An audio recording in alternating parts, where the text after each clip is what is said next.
You see, there's something very curious happening right now. Most people haven't noticed it yet. But if you've been paying attention not just to the world, but to something deeper, you might have sensed it. A quiet withdrawal, a subtle vanishing, a gentle fading into the background. No protests, no dramatic exits, no declarations, just silence, absence, space. People who were once deeply engaged in the world, at the center of social groups, leading conversations, hosting gatherings, sharing their lives online, are now gone. Not dead, not hiding, just elsewhere. It's not depression, it's not burnout, and it's not antisocial behavior. It's something else, something ancient, something sacred. It's what happens when a person wakes up. To be clear, we're not talking about surface-level awakening, reading spiritual books, quoting Rumi, lighting incense, or saying we're all one in casual conversation. This isn't about trends. Waking up, in the true sense, is a radical shift in perception. It's the moment the veil lifts, and you see the world, not just the outer world, but the inner world for what it really is. It's the realization that most of society is acting in a dream. We're playing roles, repeating lines, following routines, chasing illusions, and once you see it, you can't unsee it. Everything changes. When you're asleep within the dream, you fit in perfectly. You know how to play your part. You talk about the weather, politics, sports, gossip. You stress about promotions, parties, and reputations. You worry what people think. You chase goals you were told matter. And it all seems normal until it doesn't. The moment you awaken, the world begins to feel like a movie, a script, a theater where everyone is so committed to their roles they've forgotten their acting. You look around and suddenly see it, the performances, the projections, the pretending, and in that moment, something inside you quietly says, I can't do this anymore. Have you ever tried to watch a movie after learning how it was made? The camera angles, the lighting, the makeup, the green screens. Once you know, you can't immerse yourself the same way. You can't suspend disbelief. That's what it's like for the awakened. The social media feed no longer entertains, it feels grotesque. The party no longer excites, it feels loud and hollow. The small talk becomes unbearable. It's not because you're better than anyone else. It's because your nervous system, your soul, your essence, just can't pretend anymore. Society runs on mutual pretending.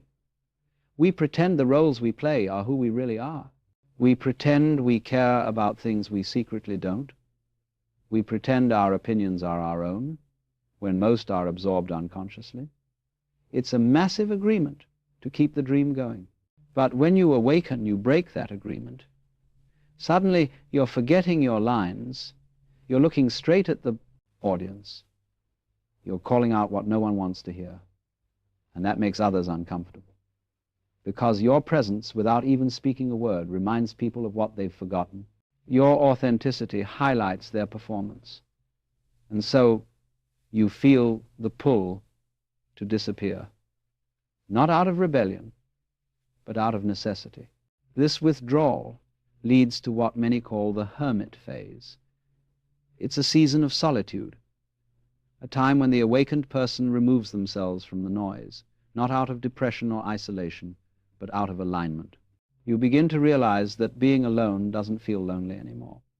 In fact, the loneliest moments weren't when you were alone, they were when you were surrounded by people who didn't truly see you. Real connection, after all, only happens when consciousness meets consciousness. And in a world where most people are sleepwalking, the awakened find themselves in a room full of people, yet completely alone. But in solitude, that begins to change. You begin to hear your own voice again, feel your own feelings, discover your own desires. You meet yourself, not the version you've performed, but the true self you had forgotten beneath all the roles you played. And it is in this sacred silence that the real work begins. This is not an escape. It's not bypassing responsibility or hiding from the world. No, this is the most courageous thing an awakened person can do. It is the phase of integration. Here, you are not running away from the world. You are turning inward to face everything you once avoided, your fears, your wounds, your illusions. You begin healing. You stop translating your depth into shallow terms just to maintain belonging. You stop performing. You begin integrating all the pieces of yourself you once denied. And this work, though invisible to the outside world, is the most important work you will ever do, because in doing this work, you no longer need the world to validate your existence. You no longer need applause or agreement or belonging. You have found something far more powerful, peace.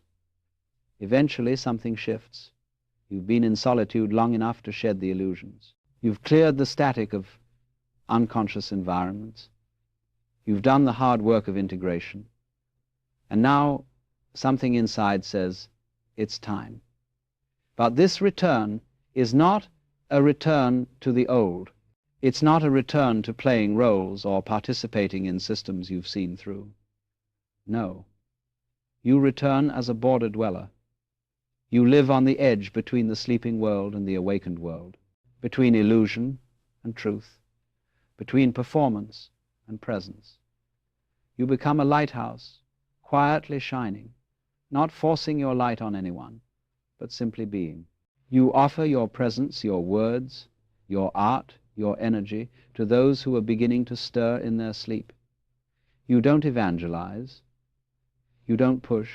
You just live authentically, unapologetically, and in doing so, you remind others that there is another way to be.